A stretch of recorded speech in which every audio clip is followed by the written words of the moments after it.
Hello, my name is Caleb Brown, and I'm going to be talking to you all about the growth of streaming services in recent years. Now, we all have interacted with streaming services at some point in our lives, most of us. Whether that be Netflix, HBO Max, Paramount Plus, Disney Plus, there's a lot out there, and they have been growing a lot in recent years. We've been seeing this for years now, and there are a lot of different reasons how and why they've been getting into the spotlight. One of which being they are really cost effective compared to other alternatives out there, such as cable and broadcast television. Paramount Plus, for example, a very popular streaming service out there, the cheapest option that they have to get full access to their catalog shows is nearly $5 a month. I know because I have it. Now, if you compare that to other cable services and local cable and broadcast services, that can range around anywhere from 50 to 150, not including other packages and deals depending on the company. We also see a focus on exclusive titles being released. Things that come to mind, House of the Dragon for HBO Max or Stranger Things.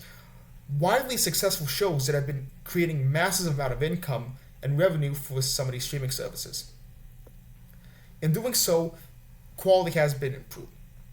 And we see that with more and more of these streaming services, a lot more money can be going in, and that can be an eye-catching feature to a lot of viewers and get more eyes on that programming.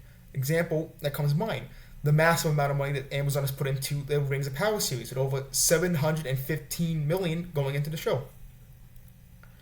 And because of aspects like this, in August, it was reported by NPR, from data collected by Nielsen, that in August of 2022, marked the first time streaming services had beaten cable and broadcast television in viewership.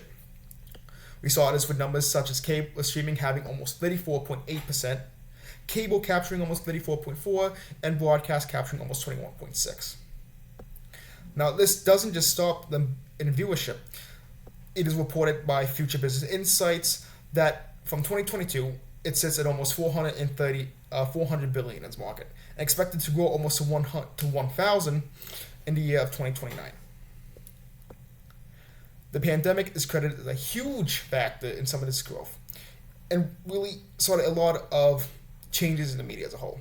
The pandemic, a lot of social distancing happening, and so a lot of streaming services ended up releasing huge cinematic films solely onto their platform. We saw this with Luca. Luca saw a very small amount of cinematic releases, primarily in countries that didn't have access to Disney Plus.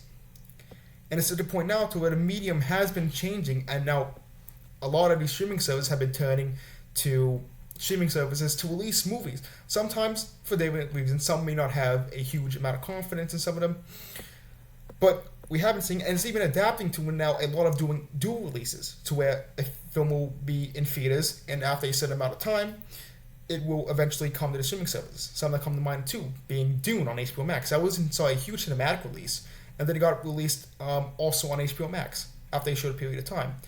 The Batman, and more recently with Halloween Kills, as that ended up releasing on Peacock shortly after a couple weeks stint in theaters. There are a lot of reasons why streaming services have been growing. And it doesn't show any sign of stopping now, as the media continues to grow, create a huge lot of revenue, and make a massive market, and with eyes long, it doesn't show like it's any sign of stopping anytime soon.